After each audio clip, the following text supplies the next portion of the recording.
Okay, so I start today's discussion with straightway moving into the third chapter of the first book. You know, last time we could cover only the first two chapters. So today I will begin with the third chapter.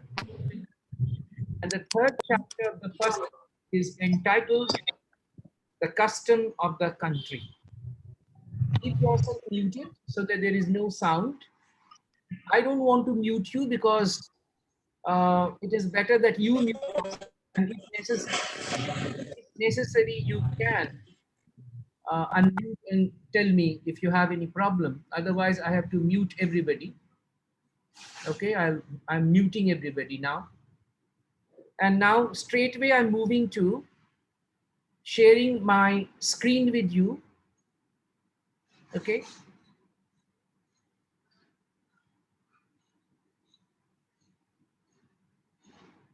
Now Mark, this is chapter 3.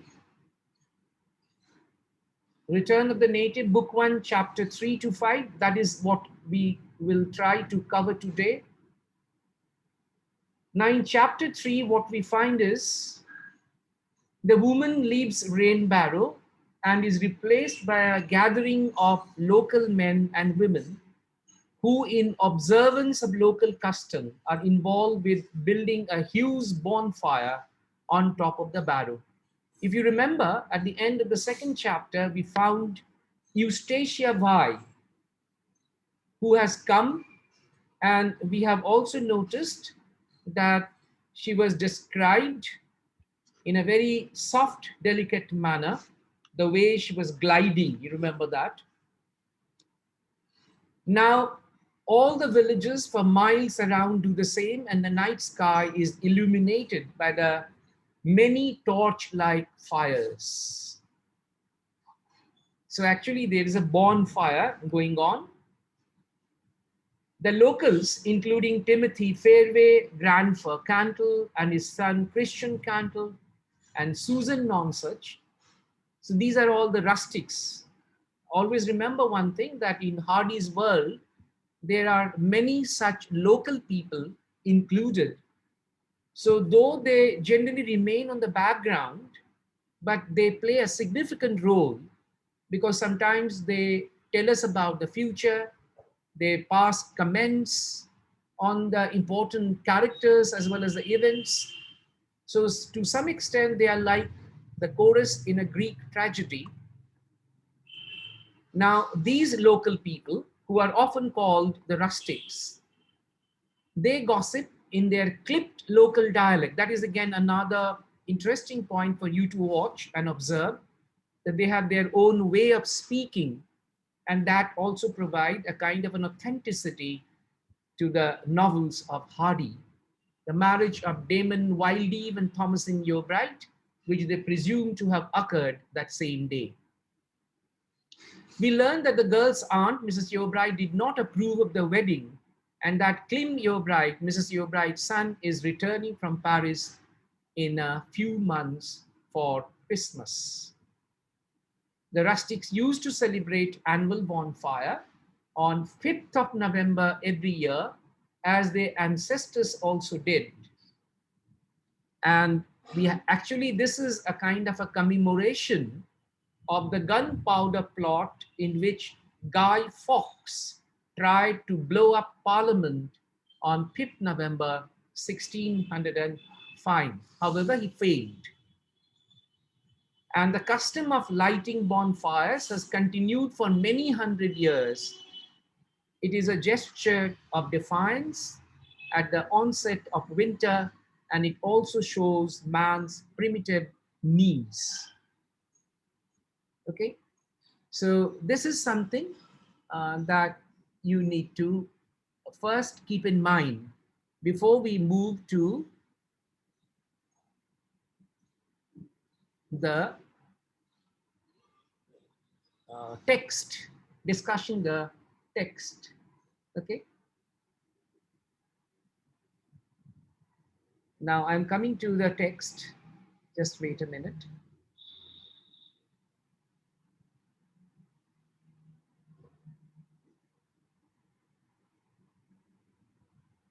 Yeah, this is the, just tell me, can you unmute yourself and see, can you tell me, are you able to see the text? No, sir. Yes, sir. No, not the text. No. No, sir. No, No, sir. sir. Okay, okay, fine. I'll No, do. sir, only the slide. Okay, okay. Now I'm going to share with you the text. Just wait. Now,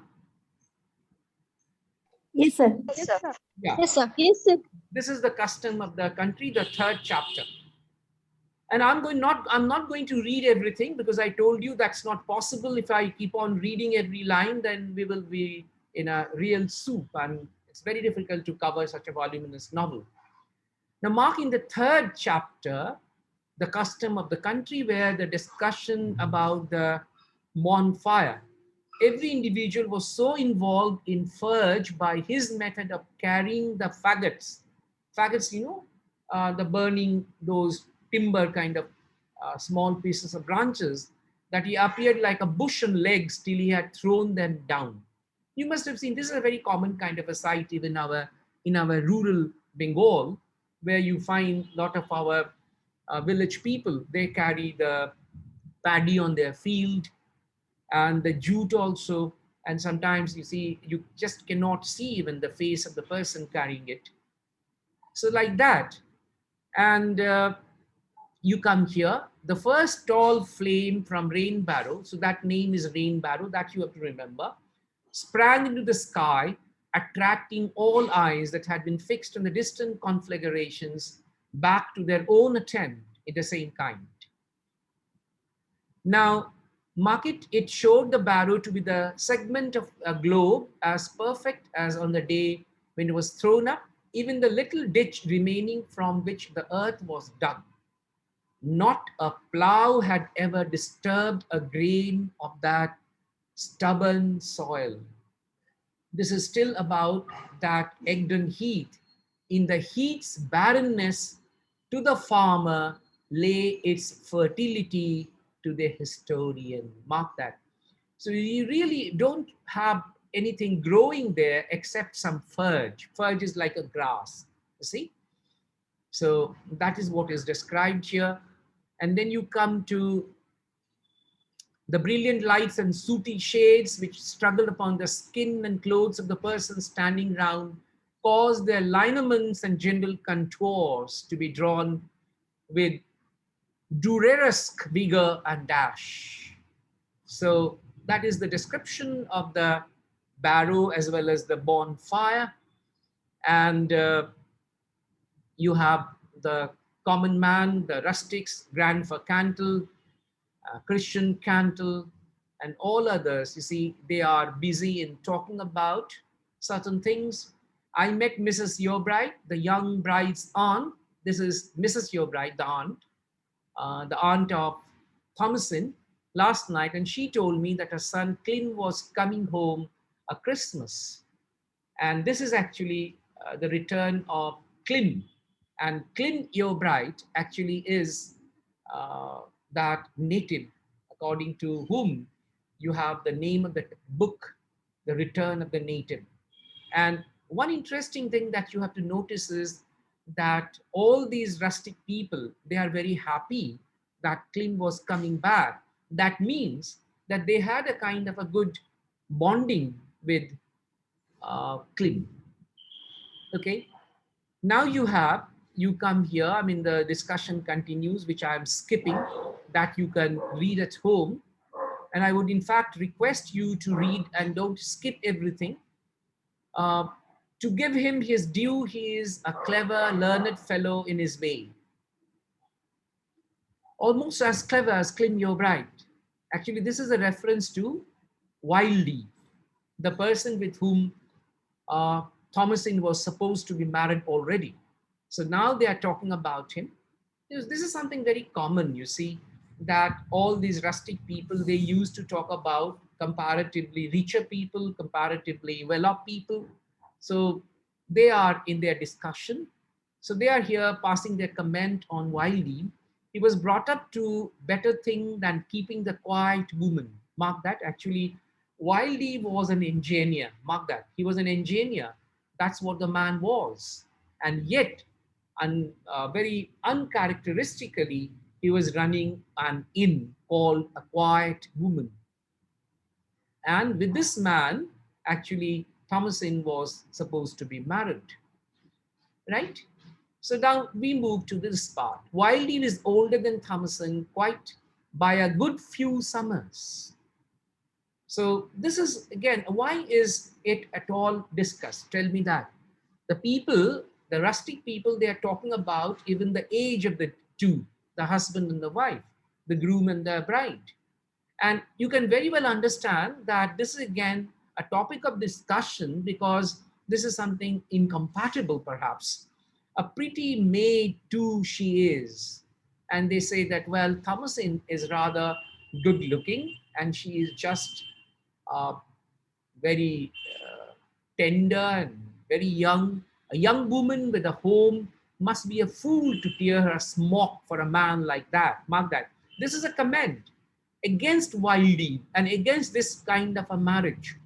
And we will gradually know that actually Rettleman wanted to marry uh, with Thomason, but the aunt did not allow because the Rettleman, because of his profession, was below in the social rung.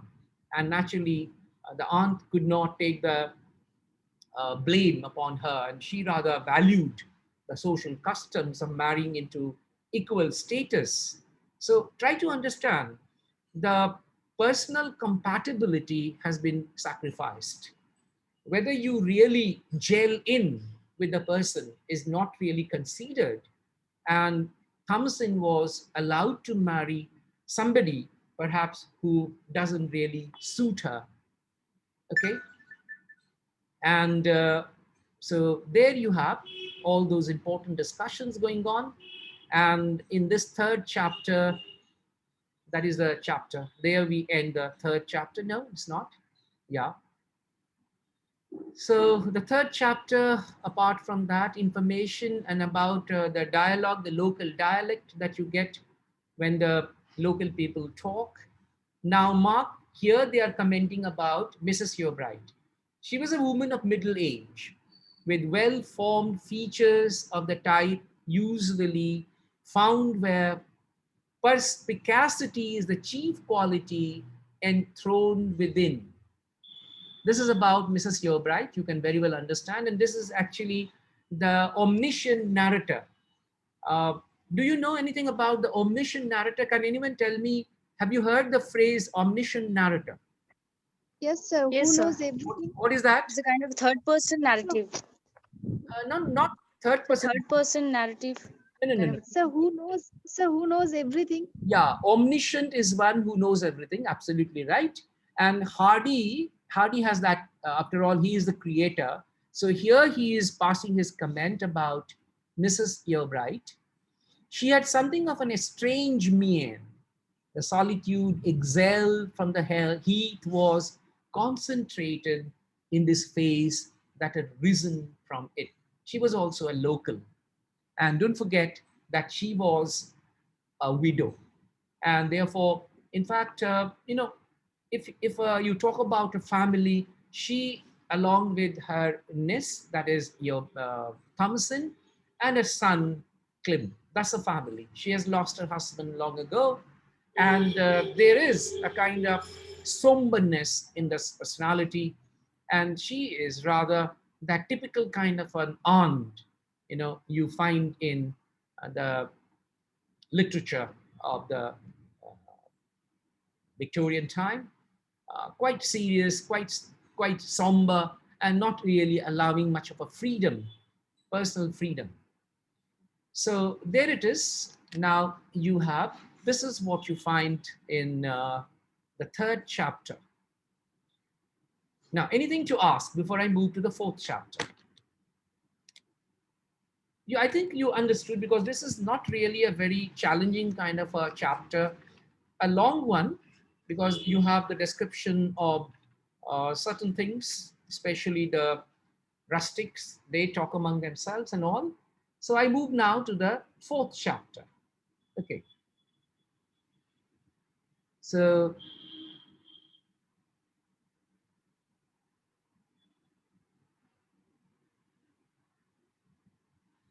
now, the chapter 4, see, in the first few chapters, in fact, the first and second we did earlier, and now we read the third chapter. In the first few chapters, we were introduced to the supporting cast of the novel, the working class locals, who are called rustics and who live on the heath.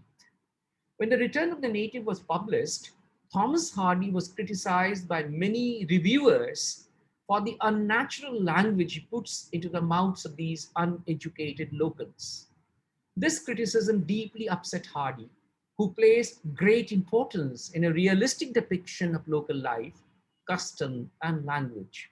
You have to understand that if you are talking about the rustics, they cannot really speak the same posh language that an educated person speaks. A native returning to his own birthplace of Dorchester, the area in England on which the fictional Wessex is based, Hardy wanted to recapture the feel of the country in his novels.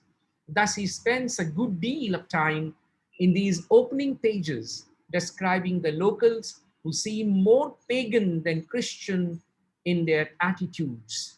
They never attend church, celebrate a pagan custom by lighting bonfire to ward off the oncoming winter, and enjoy dancing and drinking above all else. And we will gradually notice that paganism in general is a recurring theme throughout the novel. So it's not really very deep rooted Christianity. It should not be ignored that rain barrow itself is a barrow, an artificial burial mound raised by the ancient pagan Celtic tribes that has become a part of the landscape. There are frequent references made throughout, not just to native British paganism, but to Roman and Greek influences. The bonfire, for instance, is said to be Promethean. Prometheus Unbound, you know, that very famous Shelley's play. Eustacia Vi, the heroine, specially is described as some kind of a goddess or demigoddess, a pagan queen of the night. You will have a chapter, in fact, entitled as Queen of the Night later on. And it is on Rain Barrow that she is first discerned, albeit anonymously. At that time, we are not told that she is Eustacia Vi. To a large extent, this novel uses the ancient pagan world, unchecked by Christianity and civilization, as its psychological and physical setting. So that you have to remember, these are some very important background information.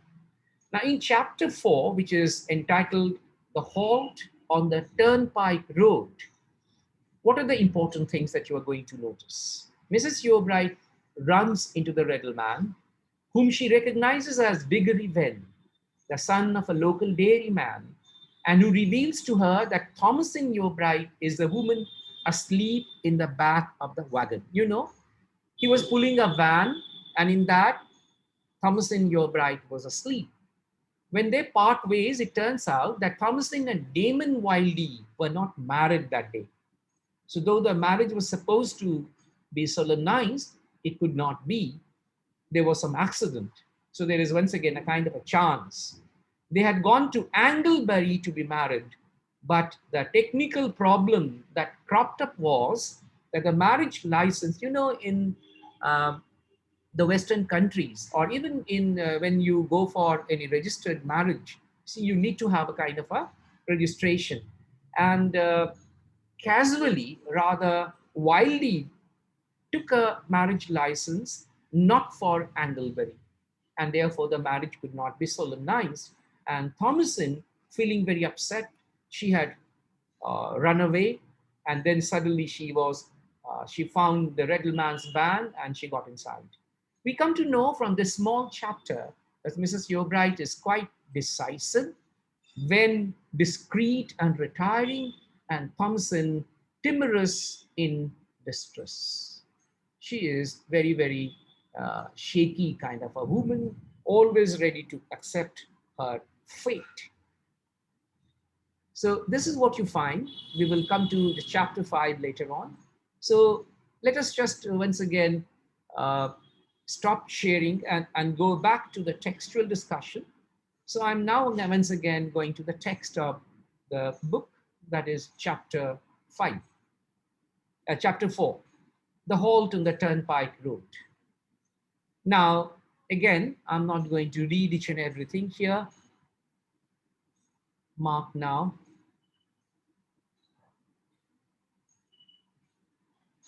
What new trouble has come, murmured Mrs. Yeobright. I can't explain much, ma'am. All I know is that as I was going along the road this morning, about a mile out of Anglebury, I heard something trotting after me like a doe. So this is the Reddleman. And looking round, there she was, white as death itself. Oh, Diggory Van, she said, I thought it was you. Will you help me? I'm in trouble. And we come to know that she trusted the Reddleman. She got inside the van of the Reddleman, and Mark, a fair, sweet, and honest country face was revealed. This is Thomason, reposing in a nest of wavy chestnut hair. It was between pretty and beautiful. You know, this is a very poetic way of uh, limning the portrayal of Thomason. It was between pretty and beautiful. So you understand, this is about Thomason, and she's very delicately projected. And oh, yes, it is I, aunt, she cried. I know how frightened you are, etc. And then Mark, she is commenting about the Reddleman. He is indeed kind, murmured Thompson. I was once acquainted with him, aunt, and when I saw him today, I thought I should prefer his van to any conveyance of a stranger. And we are going to know that the Reddleman had a softness for this woman, and he could have really taken advantage of the compromising situation that he found Thompson in, but he did not. So that tells us highly about the character of the Reddleman and the kind of trust that Thompson could put on the Reddleman. And the aunt was very, very upset. So she said, what's the meaning of the disgraceful performance? Right. So this is a very small kind of a chapter that you find here. So once again, now we go to the 5th chapter. I don't think there is much really in the 4th chapter for you to ask me. So I straight away move to the 5th chapter and then come back to you. Sir, Yeah. sir, Yeah. what is rain barrow?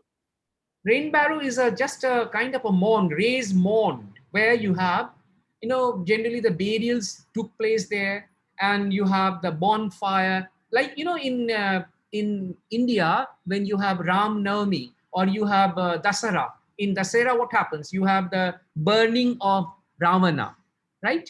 So it's like that. In the village, you have a place, open field kind of a thing, and there you have the bonfire. Okay. So now I'm going to share with you chapter 5. See, in chapter 5, her aunt takes her to the quiet woman for an explanation from Wiley.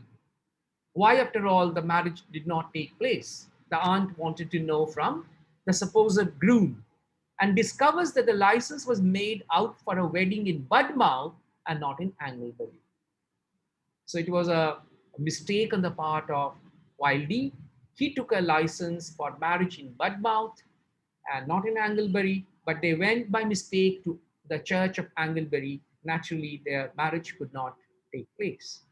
Mrs. Yeobright believes that the family, and especially Thompson, will be disgraced by this failed marriage. You know, this is something very common even in India. If marriage doesn't take place, well, it is the woman who has to suffer, not really the groom. They go to Damon Wiley's home and the quiet woman in and insist that Damon go through the marriage at the earliest. He is somewhat casual about the whole affair.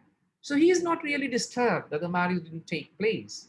But then after a lot of arguments and cross arguments, he agrees. The serious discussion in interrupted. The serious discussion was interrupted by the entrance of the local farmers and workers, all those local people, the rustics, they actually came to know about the marriage, and they didn't know that the marriage did not take place. So they came to celebrate. Just then, the Heath people come to congratulate the newly wedded couple and to drink their health. They sing wedding tunes in honor of the couple, believing them to be already married.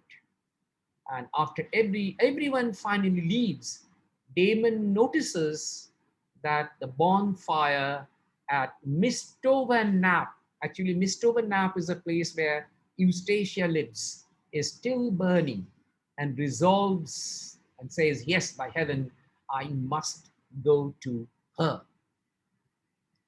The explanation of the mishap can only be seen as an anticlimax, one of the severe disappointments, especially for Thomasin as well as Mrs. Gilbright, but not so much for Wildee. And we find Wildee is one of the important characters of the novel. He's introduced here, and he is very casual and irresponsible and even insensitive, and also, very importantly, a womanizer. So he tries to seduce a woman. He moves from one woman to another woman, and to go moth-like towards Eustacia's beckon on the day he should have married Thomasin. Mark that. The very day that he should have married Thomasin, and he could not marry because of his own fault, and he is being attracted towards another woman, reinforces the casualness he has displayed, and we are very sure that marriage with Wildee cannot really make Thomasin happy. So this is something very important that has happened in the 5th chapter. Okay, now I will move again to the text and show you exactly the portions where you need to focus. So this is chapter 5, Perplexity Among Honest People. Right, and Mark, this is the argument where they talk about how the marriage could not take place and etc. And you notice that, mark that, marry him, you must after this. This is aunt. Aunt is not saying you should not marry such an irresponsible person. Rather, she is more concerned about her own honor. Right. And Thompson says, do you think I wish to do otherwise for one moment? Yes. And so that is one aspect. And Thompson was full of distress. Now, but the thick obscurity permitted only skylines to be visibly of any scene of present, the water at the back of the house, etc. And now, this is Wildee. He was quite a young man, and of the two properties, form and motion, the latter first attracted the eye in him. The grace of his movement was singular. It was a pantomimic expression of a lady-killing career. Very interesting. That is how Wildee is presented by Hardy, right? So he has that kind of a charismatic personality, which is of very immediate attraction to women. Take a seat, said Wildee, placing chairs for the two women. Well, it was a very stupid mistake, but such mistakes will happen. Mark that. He is just making it very easy. The license was useless at Anglebury. But you had been staying at Anglebury. No, I had been at Budmouth till 2 days ago, etc. So he's not at all sorry. Such things don't happen for nothing. It is a great slight to me and my family, says the aunt. Nonsense, said Wildee. Mark that. He is not at all sorry for what has happened, not at all bothered that the aunt is feeling upset, or he is not feeling bad for for Thompson also. Now, and mark that. Then let us go. Odem, and what you make me say? See, hid her face in her handkerchief. Here am I asking you to marry me, when by rights you ought to be on your knees, imploring me, your cruel mistress, not to refuse you, and saying it would break your heart if I did. I used to think it would be pretty and sweet like that, but how different. And Wilde says, yes, real life is never at all like that. But I don't care personally if it never takes place. Mark that. So it's not that Thomason is dying to marry Wilde. I can live without you. It is Aunt I think of. And if I am marrying, it is because Aunt wants, and I don't want also to disappoint my cousin Clint. Right? Cousin Clint will also be very much offended. Right? So that's what she says. And then you move on. And here you have the rustics coming in and they want also a drink. Right? While he breathed the breath of one intolerably bored. Mark that. So he has that romantic characteristic of feeling rather out of place. That's also a kind of romantic melancholy. So this man has that flair, you know, and so the rustics have come there. They don't know that the marriage is not yet solemnized. They want a drink, and nobody wants to really tell them that the marriage has not yet taken place. So they are just wishing them, and it's all ironic and more painful because it has never happened. Right. And then find, mark that, however, he did not proceed that way just then, but leaving the hill to the left of him, he stumbled over a rutted road that brought him to a cottage which, like all other habitations of the heath, at this hour was only saved from being visible. The lower room was in darkness, etc. And he stood and looked northeast at the undying little fire. So there is still a fire burning, and it has been burnt and purposely made to burn as a kind of a signal by Eustacia, high up above him, though not so high as Rainbarrow. We have been told what happens when a woman deliberates, and the epigram is not always terminable with woman, provided that one be in the case and that a fair one. While Deep stood and stood longer and breathed perplexedly, and then said to himself with resignation, yes, by heaven, I must go to her, I suppose. So Mark, on the very day when you were supposed to be married to to Thomason, right? The marriage failed, and without feeling at all guilty or sorry, he was still chasing Eustacia, right? So he was planning to meet Eustacia. That is what we uh, come to find at the end of chapter 5. Now, any question? So what is mean by pantomimic expression? Pantomime, pantomime is what a pantomime? Pantomime is where you are virtually dumb. You're not saying anything, you're just expressing by certain gestures. So you have, that is one of the reasons why I always request my students to read in advance the novel. So in fact, the next day I will request you to read at least the entire of the first book, right? So that what happens, you complete reading the first book, and I will try to hurry up because the time is not in our favor. You have your exams coming closer and closer. So if you can read at least the first book up to chapter 11 of the first book. So I will try and cover, I don't know whether I would be able to or not, but then I would try my best to cover up to chapter 11 the next day. Any other question, any problem that you faced in chapter from Sir, first? Yeah. sir, in chapter 2, there is a line. It is not that girl of blossoms and. What is the meaning of blossoms and?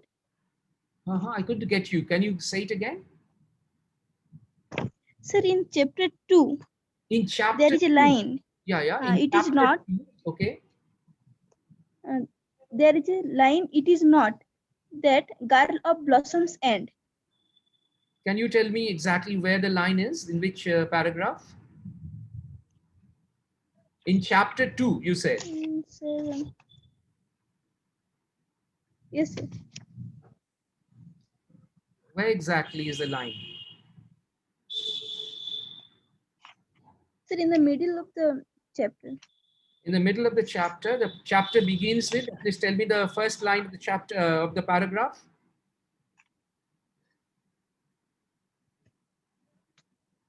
What is the first line of the paragraph from where you are quoting? Sir, sir, it is paragraph. Uh-huh.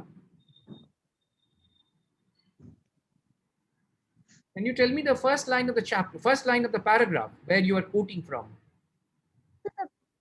So the paragraph starts with this line. What is that line? Again, say it again. You said it is in the middle of the It is page. not that. Yeah, say it. Yes, sir. It is not that girl of blossoms end.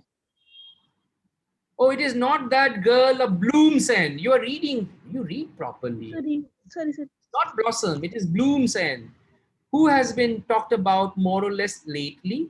If so, I know her and I can guess what has happened. Right. So, actually there are certain places. So Bloom's End is a place where Mrs. Yobright lives. Okay. So this is a reference to Thomason.